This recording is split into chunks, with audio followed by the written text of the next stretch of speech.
السلام عليكم ورحمة الله وبركاته. اللهم صل وسلم وبارك على سيدنا محمد.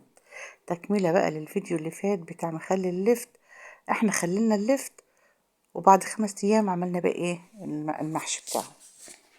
الورق انا بقول لكم ده خلاص اتعمل في جنب وهيتعمل ان شاء الله مخلل. ده الورق بقى. الورق بقى اخدته وحطيته على بعضه زي ما انتم شايفين، وكنت غالية مية وحطيت الورق في المية عبارة عن نص دقيقة، ما خليتوش كتير. انا عايزاه يبقى طري بس معايا لما اجي احشي. يا دوبك ربع دقيقة جهادي وربع دقيقة جهادي. وخدوا بالكم الورق بتاع اللفت حساس زي ورق الخاص. ورق العنب بيبقى جامد شوية او شديد شوية عنه. بشيله على طول احطه في مية تحت الحنفية عشان ابرده، لان عشان الحرارة ما تخلوش يتهري. وبيتغسل كمان زيادة فوق الغسيل اللي احنا غسلينه، واسيبه يتنقع كده في المية. كل شوية اغير على المية لغاية ما تبقى باردة خالص. عملت كمية ورقة الليفت كلها بالشكل ده. ورق الليفت من الميزة بتاعته ان الورقة ساعات بتبقى عريضة وبتعمل بدل المحشية 4 و5 كمان.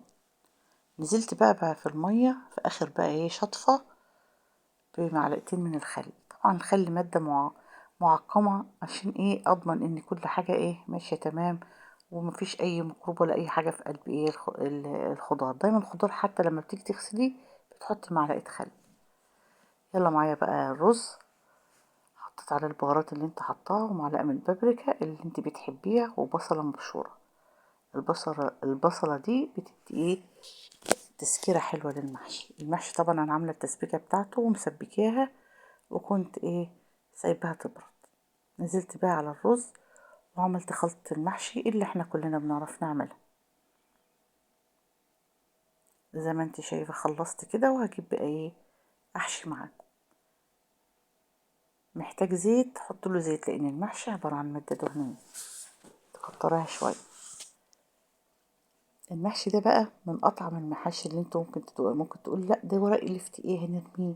لا والله صدقيني، لما يبقى عندك لفت اعملي حلة صغيرة وجربيها. بيقطم بسرعة كده ويبقى جميل جدا. وهنعمله معاملة ورق العنب، يعني الجهة اللي بتلمع بتبقى بره والمضلعة بتبقى جوه بنحشي عليها. المحشي بتاعه سريع جدا، ما بياخدش منك وقت.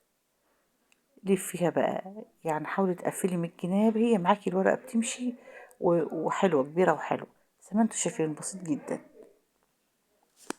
شايفين الجمال اللي عايز يتاكل قبل ما يستوي ده؟ ما شاء الله جميل، وكان طعمه جميل جميل جميل. كده احنا سوينا المحشي بتاعنا بقى، وكان محشي قرداحي من غير اي حاجة وطلع جميل وطعمه حلو قوي. وده كان غدانا النهاردة، محشي ورق اللفت.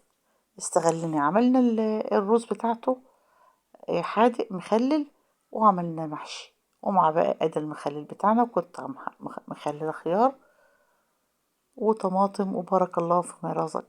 اتمنى ان هي تبقى فكرة بسيطة وحلوة وتنفذوها، مش هتخسروا حاجة، هو طعمه حلو قوي. استودعكم رعاية الرحمن.